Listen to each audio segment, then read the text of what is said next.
नमस्ते जी, कैसे हैं आप सब। आज की वीडियो में हम करने वाले हैं मेजर ऑफ स्क्यूनेस। अपना जो लास्ट मेजर रह चुका था, measure of skewness based on movements, based on movements. खतरनाक टॉपिक, खतरनाक टॉपिक। ठीक है, ये मैंने वैसे पहले भी करा रखा है, अगर आपको याद हो प्रोबेबिलिटी वाली प्लेलिस्ट में मूवमेंट जनरेटिंग फंक्शन के साथ ही मैंने मूवमेंट्स का टॉपिक वहां पे कवर किया हुआ है, लेकिन वो ये वाला मूवमेंट्स नहीं है, मतलब कि मेजर ऑफ स्क्यूनेस वाला नहीं है। वहां पे मैंने सिर्फ मूवमेंट्स का बताया है और उसके साथ मूवमेंट जनरेटिंग फंक्शन को रिलेट किया था। इसमें हम क्या करेंगे, मूवमेंट्स हमने ऑलरेडी किया हुआ, थोड़ी सी बेसिक इंट्रोडक्शन दे दूंगा, टेंशन मत लो, घबराओ मत। ठीक है, पूरा आपको 101% गारंटी मिलती है हर बार हर बार हर बार, तो भरोसा रखना है। मूवमेंट्स कराएंगे, उसके बाद इसको रिलेट करेंगे मेजर ऑफ स्क्यूनेस के साथ, मेजर ऑफ स्क्यूनेस के साथ। ठीक है, मूवमेंट्स कैसे कैसे हमारा स्क्यूनेस के साथ रिलेट हो सकता है, स्क्यूनेस के साथ हम इसके क्वेश्चंस कर सकते हैं, वो सब आपको इस वीडियो में दिखने वाला है। ठीक है, क्वेश्चंस अभी नहीं कराऊंगा, क्वेश्चंस इस वीडियो में नहीं कराऊंगा, क्वेश्चंस में कराऊंगा कर्टोसिस के साथ, क्वेश्चंस कराऊंगा कर्टोसिस के साथ, क्योंकि इस वीडियो के बाद, इस वीडियो के एंड तक ही हम कर्टोसिस को भी टच करने वाले हैं, उसका भी टॉपिक बीच में हम शामिल करने वाले हैं। ठीक है, चलो जी स्टार्ट करते हैं। प्यारा सा टॉपिक, घबराने वाला टॉपिक मूवमेंट्स। सबसे पहले होता क्या है, चलो सबसे बेसिक चलते हैं, सबसे बेसिक। अगर आपने फिजिक्स में कभी पढ़ा हो तो मूवमेंट्स क्या होता है हमारा, मेजर ऑफ फोर्स। अगर कभी फिजिक्स में कभी ध्यान दिया हो, measure of force with respect to its tendency to rotate, with respect to tendency to rotate. Measure of force होता है with respect to tendency to rotate, मतलब कितनी चीज को हम रोटेट कर सकते हैं, कितना उसको डेविएट, हाँ डेविएट कर सकते हैं, डेविएट कर सकते हैं। और क्योंकि हम मेजर ऑफ डिस्पर्जन अभी भी पढ़ के हटे हैं, और मेजर ऑफ डिस्पर्जन में हमने सारी की सारी बात ही डेविएशन की करी थी, तो इसीलिए मूवमेंट्स को हम इस मैथमेटिकल टर्म में भी यूज करने वाले हैं। और अगर जब हम इसको मैथमेटिकल टर्म में ले आते हैं, तो वहां पर हम इसका मीनिंग डेविएशन से समझते हैं। ठीक है, मतलब कि जहां जहां पे डेविएशन होगी, जहां जहां पे डिस्पर्जन होगी, जहां जहां पे स्क्यूनेस की बात होगी, प्रोबेबिलिटी में भी आपने देखा होगा हम वहां मूवमेंट्स की बात वहां पे करते हैं। ठीक है, चलो अब मूवमेंट्स कितने प्रकार के होते हैं हमारे पास। एक होता है मूवमेंट अबाउट ओरिजिन, ठीक है, मतलब कि बिल्कुल जीरो पे ही। दूसरा होता है हमारे पास मूवमेंट अबाउट मीन। तीसरा होता है हमारे पास movement about arbitrary origin, arbitrary origin, या फिर इसको कई बार हम बोल देते हैं कि एनी वैल्यू, जिसमें ए लेते हैं हम। याद आया, नहीं आया, अभी याद आ जाएगा। देखो मूवमेंट अबाउट ओरिजिन क्या होता है हमारे पास, सिंपल से देखो, हम बेसिकली हमारे पास वैसे तो जितने मर्जी हो सकते हैं, लेकिन बेसिकली हम 4 मूवमेंट्स पढ़ते हैं, म्यू1, म्यू2, म्यू3, म्यू4। म्यू क्या है जी, मूवमेंट को लिखने का तरीका है, मूवमेंट को लिखने का तरीका है म्यू। ठीक है, चलो जी, म्यू1 मतलब फर्स्ट मूवमेंट, म्यू2 मतलब सेकंड मूवमेंट, म्यू3 मतलब थर्ड मूवमेंट, म्यू4 मतलब फोर्थ मूवमेंट। बात समझ में आई, इजी लल्लू बात। ठीक है, अब मूवमेंट अबाउट ओरिजिन में क्या होगा, देखो ओरिजिन मतलब जीरो, ओरिजिन मतलब जीरो, मतलब जीरो से कितना डेविएट हुआ है, जीरो से कितना डेविएट हुआ है, क्या जो हमारे पास वैल्यूज क्वेश्चन में दी होंगी, और वो वैल्यूज किससे डिनोट होती है, एक्स से डिनोट होती है। ठीक है, तो यहां पर सिंपल सा हमारा फॉर्मूला आ जाएगा, सबमिशन एक्स माइनस का zero divided by capital N. ठीक है, यहां पे हम अगर म्यू1 की बात करें, ठीक है, ये क्या हो जाएगा, यहाँ पे माइनस जीरो का तो कोई मतलब नहीं है, तो ये सिर्फ इतना फॉर्मूला हमारे पास रह जाएगा। किस केस में, इंडिविजुअल सीरीज के केस में। बात समझ में। ठीक है, अगर म्यू2 का फॉर्मूला लिखूं, म्यू2 का फॉर्मूला लिखूं तो कुछ नहीं है, बस जितना यहाँ पे नंबर होगा उतनी यहाँ पे पावर आ जाएगी। यही अगर म्यू3 लिखूं तो क्या हो जाएगा, एक्स का क्यूब। ठीक है, बात समझ में। यही अगर इसके साथ मैं फ्रीक्वेंसी को भी ऐड कर दूं, अगर मैं फ्रीक्वेंसी को भी ऐड कर दूं तो क्या हो जाएगा, F into x submission upon में हो जाएगा ये एन। ठीक है, यहां पे एफ एक्स का स्क्वायर अपॉन में एन, यहां पे क्या हो जाएगा, क्यूब हो जाएगा। ठीक है, लल्लू सी चीज है, फटाफट से इसको समझ लो। मीन पे आते हैं, अगर इसको मैं म्यू1 से डिनोट कर रहा हूं तो इसको आप म्यू1 डैश से डिनोट कर सकते हैं। ठीक है, वो बिल्कुल आपकी मर्जी है, चाहे इसको म्यू1 से कर दो, इसको म्यू1 डैश से कर दो, इसको म्यू1 डबल डैश से कर दो। ठीक है, वो बिल्कुल आपकी मर्जी है, उस पर कोई रोक टोक आपको कोई नहीं करने वाला। ठीक है, चलो म्यू1 डैश क्या हो जाएगा, अब मीन से कितना डेविएट हुआ, मीन से कितना डेविएट हुआ, तो सबमिशन लगाएंगे एक्स माइनस का एक्स डैश अपॉन में हो जाएगा कैपिटल एन। बात समझ में, बात समझ में, बहुत बढ़िया। दूसरा म्यू2 डैश अगर बोलना चाहें हम तो यहाँ पे हो जाएगा एक्स माइनस का एक्स डैश का होल स्क्वायर अपॉन में कैपिटल एन। बात समझ में, ऐसे ऐसे आगे बढ़ता जाएगा। म्यू3 का हो जाएगा यहाँ पे क्यूब लग जाएगा, म्यू4 का पावर में 4 हो जाएगा। ठीक है, अगर फ्रीक्वेंसी हो जाए साथ में एफ ऐड कर दो, सॉरी मल्टीप्लाई कर दो, साथ में एफ मल्टीप्लाई कर दो। ठीक है, सबमिशन है, बाकी सब ये पूरे का समझ रहे हो ना बात को, एफ का ये कॉलम होगा, एक्स माइनस एक्स डैश का ये कॉलम होगा, और फिर एफ इंटू एक्स डैश का करना है ये कॉलम, इसका करना है सबमिशन, ये जो वैल्यू होगी यहाँ पे आपकी आएगी। बात समझ आई? ठीक है, चलो यहाँ पे इसका स्क्वायर करोगे तो यहाँ पे आ जाएगी। ठीक है, अब आते हैं आर्बिट्ररी ओरिजिन पे। अब आते हैं आर्बिट्ररी ओरिजिन पे, समझ में आ रहा है ना? बहुत बढ़िया। ठीक है, देखो लल्लू लल्लू चीज है, ज्यादा इस पे ध्यान देने की जरूरत नहीं है, अभी जिस पे ध्यान देना है वो इसके बाद आने वाला है। चलो, मूवमेंट अबाउट आर्बिट्ररी ओरिजिन मतलब कि एनी वैल्यू या फिर इसको एज्यूम्ड मीन भी हम कई बार बोल देते हैं। ठीक है, तो यहाँ पे हो जाएगा, यहाँ पे हो जाएगा, अगर इसको मैं म्यू1 डबल डैश माने तो। ठीक है, चलो जी, ये हो जाएगा equals to submission x minus का a डिवाइडेड बाय n। ठीक है, इतनी बात क्लियर है। ऐसे आगे आगे बढ़ता जाएगा, म्यू2 का हो जाएगा इसका स्क्वायर हो जाएगा। ठीक है, म्यू3 पे इसका क्यूब हो जाएगा। बात समझ में? चलो जी, अब इसमें इसमें इसमें एक और हमारे पास, अगर स्टेप डेविएशन मेथड के साथ हम करने वाले हैं, अगर स्टेप डेविएशन मेथड हम ले आते हैं बीच में, तो आपको याद होगा स्टेप डेविएशन मेथड में हम इनटू में आई करते हैं, इनटू में आई या फिर एच बोल देते हैं उसको। ठीक है, बात समझ में? तो क्या हो जाएगा, अगर मैं म्यू2 डबल डैश की बात करूं विद स्टेप डेविएशन मेथड, तो क्या हो जाएगा यहाँ पे सबमिशन एफ इंटू डी, वहां पे फ्रीक्वेंसी भी हम ले आते हैं, तो अपॉन में एन हो जाएगा, इंटू में हो जाएगा आई का स्क्वायर। ठीक है, यहाँ पे एफ डी का स्क्वायर। ठीक है, जितना यहाँ पे नंबर होगा उतनी इसकी पावर हो जाएगी और उतनी आई की भी पावर हो जाएगी। जैसे कि अगर मैं यहाँ पे इसको एक और लिख दूं, अगर म्यू3 का डबल डैश, तो ये इक्वल टू हो जाएगा मेरे पास सबमिशन एफ डी का क्यूब अपॉन में एन इंटू में आई का क्यूब। बात समझ में आई? बात समझ में? आई क्या है? आई क्या है? आई क्या है? Class width. आई क्या है? क्लास विड्थ, या फिर इसको हाइट भी बोल देते हैं, तो एच से भी कई बार इसको डिनोट हम कर देते हैं। बात समझ में आई?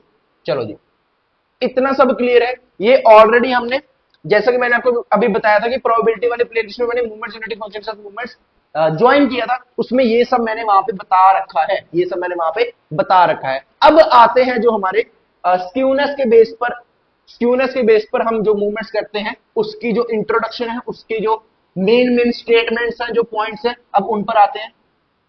चलो जी, अब आज का जो टॉपिक है वो अब शुरू होने वाला है। ये सारी की सारी बेसिक इंट्रोडक्शन थी। चलो सबसे पहले बात करते हैं, सबसे ज्यादा देखो ये इंपॉर्टेंट होता है, सबसे ज्यादा इंपॉर्टेंट ये होता है, सबसे ज्यादा इंपॉर्टेंट कौन सा होता है? Movement about mean. तो मूवमेंट अबाउट मीन की अगर हम बात करें तो इन सिमेट्रिकल डिस्ट्रीब्यूशन, मैं होप करता हूं कि आपको सिमेट्रिकल डिस्ट्रीब्यूशन तो पता होगी एटलीस्ट कि क्या होती है।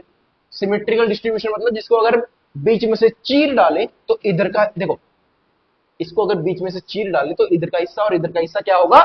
बिल्कुल बराबर होने वाला है। क्या बोर्ड क्लियर है? एक बार देख लेते हैं, चेक कर लेते हैं जी। बिल्कुल, कई बार क्या होता है मैं बोलता जाता हूँ और वहां से वीडियो अपने आप बंद हो जाती है, पता नहीं क्यों। ठीक है, चलो इनसिमेट्रिकल डिस्ट्रीब्यूशन हमारे पास क्या होगा?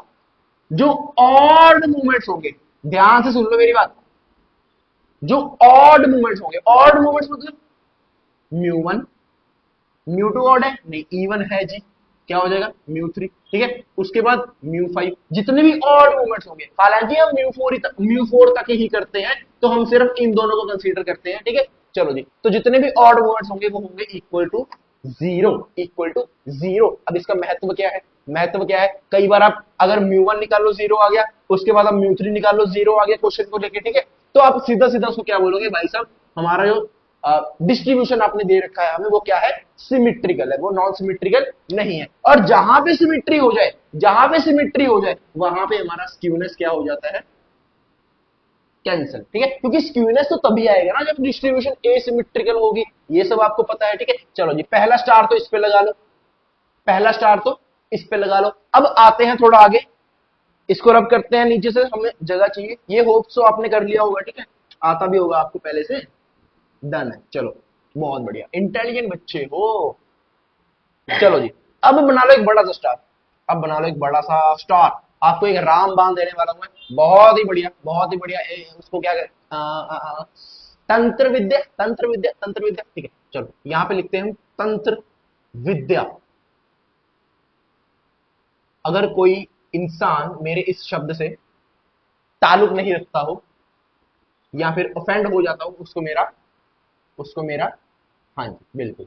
चलो तंत्र विद्या जहां पे देने वालों का, सबसे पहले यहां पे लिखेंगे हमारे पास मूवमेंट्स। ठीक है, और इस साइड लिखेंगे हम कि उनका यूज क्या है या फिर उनका फंक्शन क्या है या फिर उनका फीचर क्या है। ठीक है, चलो जी, मतलब कि वो हमें क्या बताते हैं। चलो सबसे पहला हमारे पास आएगा first movement about first movement about origin, मतलब कि जीरो के साथ पहला मूवमेंट, तो उसको हमने म्यू1 से डिनोट किया था, जहां तक मुझे याद है अभी म्यू1 से डिनोट किया था। ठीक है, चलो फर्स्ट मूवमेंट अबाउट ओरिजिन हमें हमेशा क्या बताएगा, हमेशा क्या बताएगा, इसको दूसरे पेन से लिखो, मजा आएगा। ठीक है, यहां पे हम लिखते हैं मीन, समझ में आया।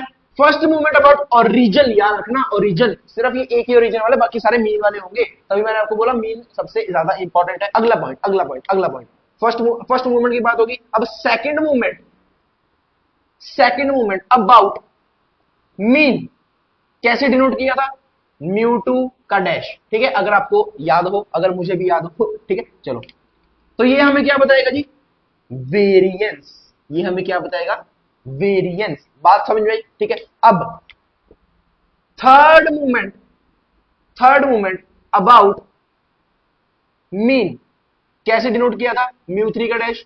ठीक है, ये हमें बताता है, ये हमें बताता है स्क्यूनेस, ये हमें बताता है स्क्यूनेस। ठीक है, अगर आपको याद हो, ये देखो यहाँ पे, यहाँ पे, यहाँ पे देखो, ये देखो म्यू3 से क्या पता लगता है, जीरो आ जाए, सिमेट्रिकल डिस्ट्रीब्यूशन है। इसी के साथ साथ बाकी भी आप चेक करोगे, ये नहीं कि सिर्फ म्यू3 निकालने जीरो आ गई, चलो सिमेट्रिकल, बाकी ऑड वाले भी चेक करने। ठीक है, आइडिया दे रहा हूं कि स्क्यूनेस यहां से पता लग सकती है। ठीक है, अगला फोर्थ क्या है, फोर्थ पॉइंट क्या है, जो फोर्थ मूवमेंट होगा, जो फोर्थ मूवमेंट होगा अबाउट मीन, अबाउट मीन म्यू4 डैश लिख सकते हो। ठीक है, कई बच्चे म्यू4 भी लिखेंगे, फिर वो ओरिजिन को म्यू4 डैश लिख देंगे, या उसको म्यू4 डबल डैश लिख देंगे, वो आपकी, मैंने दोबारा दोबारा बोल रहा हूं, आपकी इच्छा। तो ये क्या बताएगा हमारे पास, कर्टोसिस, कर्टोसिस।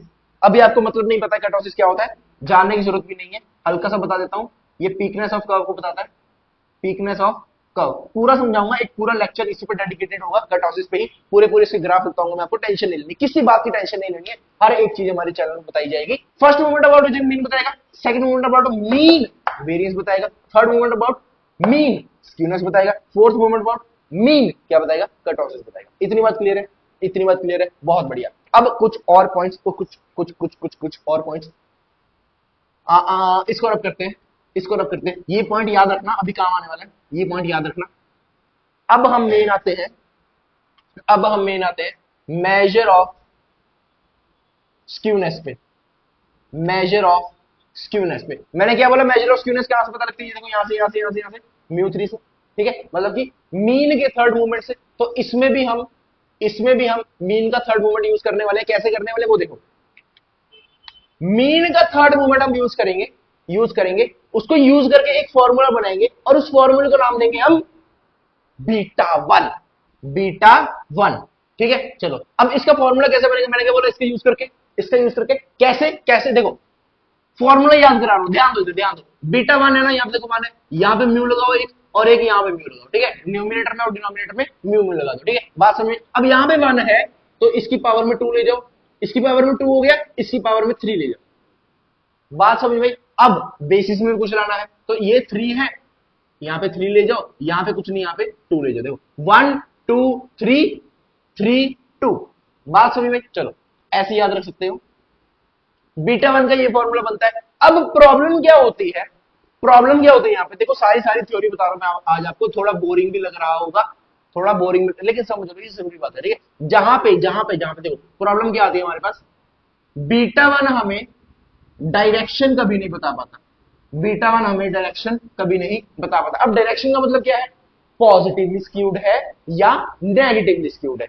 क्या बोला मैंने, डायरेक्शन का मतलब क्या होता है, पॉजिटिवली स्क्यूड है या फिर नेगेटिवली स्क्यूड है। ठीक है, बीटा वन हमें कभी भी ये डायरेक्शन नहीं बता पाता। क्यों नहीं बता पाता जी, अब ये भी रीजन जान लो क्यों नहीं बता पाता। अच्छा ये इसको ना, यहाँ पे ये डैश डैश है, मेरे को आदत पड़ी हुई है म्यू3 मीन वाले को बिना डैश से लिखने की, तो यहाँ पे क्योंकि मैंने आपको डैश के साथ लिखवाया है, तो यहाँ पे भी डैश कर लेना, कोई दिक्कत वाली बात नहीं है। अगर बिना डैश करना है तो यहाँ पे ये सारे डैश हटा दो, और यहाँ पे इसको डैश बना लो। ठीक है, तो ये लो, अब इजी हो जाएगा, डन है।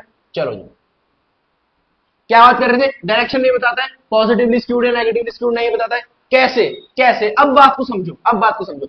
ये क्या है, ये क्या है, आप बोलोगे भाई साहब ये तो ऑड मूवमेंट है, ये तो ऑड मूवमेंट है।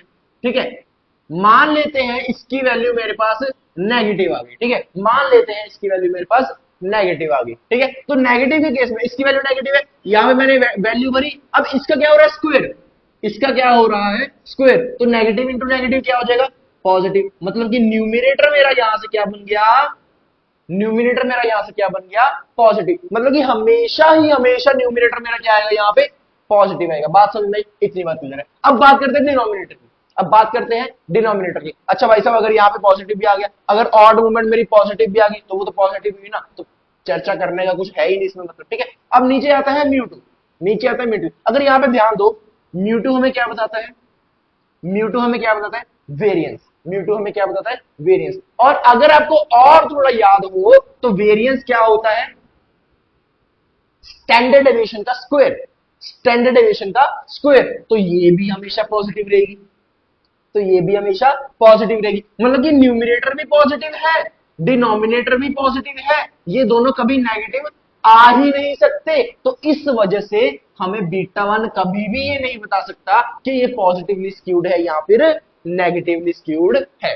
इस लिमिटेशन को पूरा करने के लिए या हटाने के लिए या सुधारने के लिए, इस लिमिटेशन को सुधारने के लिए हमारे पास आता है Karl Pearson's, Karl Pearson's gamma one, Karl Pearson's gamma one, अच्छे से समझ लो इसको, अच्छे से कार्ल पियर्सन्स गामा वन, ये इसको रब करूं, इसको रब करते हैं, चलो जी। कार्ल पियर्सन्स गामा वन हमें क्या बोलता है कि अगर आपको दिक्कत हो रही है कि आप नहीं बता पा रहे हैं कि आपका जो डिस्ट्रीब्यूशन है वो पॉजिटिवली स्क्यूड है या नेगेटिवली स्क्यूड है, आप क्या करो, आप बीटा वन का रूट ले लो, आप बीटा वन का रूट ले लो, ये गामा लिखा है मैंने, बाय नहीं लिखा है, ये गामा, ठीक है। चलो गामा वन में क्या बोलता है, बीटा वन का क्या ले लो रूट ले लो। तो ये आपकी समस्या, जो ये वाली इतनी बड़ी बड़ी समस्या आपके पास आ रही थी, ये सारी की सारी समस्या ये सॉल्व कर देगा एक झटके में। बात समझ में, बात समझ में, चलो जी इतनी बात क्लियर है। ये सारा था आपका स्क्यूनेस का, ये सारा आपका क्या था स्क्यूनेस का। अब बीटा वन के साथ साथ एक हमारे पास बीटा टू भी होता है, लेकिन वो क्या बताता है कर्टोसिस, वो क्या बताता है कर्टोसिस। अब मैंने यहां पे देखो कर्टोसिस क्या, कर्टोसिस किससे था लिंक, किससे था म्यू4 से, फोर्थ मूवमेंट अबाउट मीन से, तो यहाँ पे fourth movement about mean he प्रयोग होगी, अपॉन में हो जाएगा 2 का स्क्वायर, ठीक है। ये हो जाता है आपका बीटा 2 का फॉर्मूला, जो कि कर्टोसिस में काम आने वाला है। कर्टोसिस सारा इसी पे बेस्ड है, ठीक है, और स्क्यूनेस सारा इन दोनों पे बेस्ड है। बात समझ में, चलो जी इतनी बात क्लियर है, इतनी बात क्लियर है, इतना ही करते हैं आज का। थोड़ा सेशन बोरिंग लग सकता है, लेकिन उम्मीद है समझ में आया होगा। तो मिलते हैं नेक्स्ट वीडियो में, जिसमें हम कर्टोसिस कर रहे होंगे, उसके ग्राफ बताएंगे आपको अच्छे अच्छे, उसके बाद फिर हम इससे कंबाइंड क्वेश्चंस लेके आएंगे, फिर हमारी जो प्लेलिस्ट है प्यारी सी स्क्यूनेस एंड कर्टोसिस की, वो कंप्लीट हो जाएगी, ठीक है। टेलीग्राम का लिंक डिस्क्रिप्शन में होगा, वो कृपया ज्वाइन कर लीजिएगा। चैनल को सब्सक्राइब नहीं किया है तो कृपया सब्सक्राइब कर लीजिएगा। मिलते हैं नेक्स्ट वीडियो में, धन्यवाद, गुड बाय, पढ़ते रहें।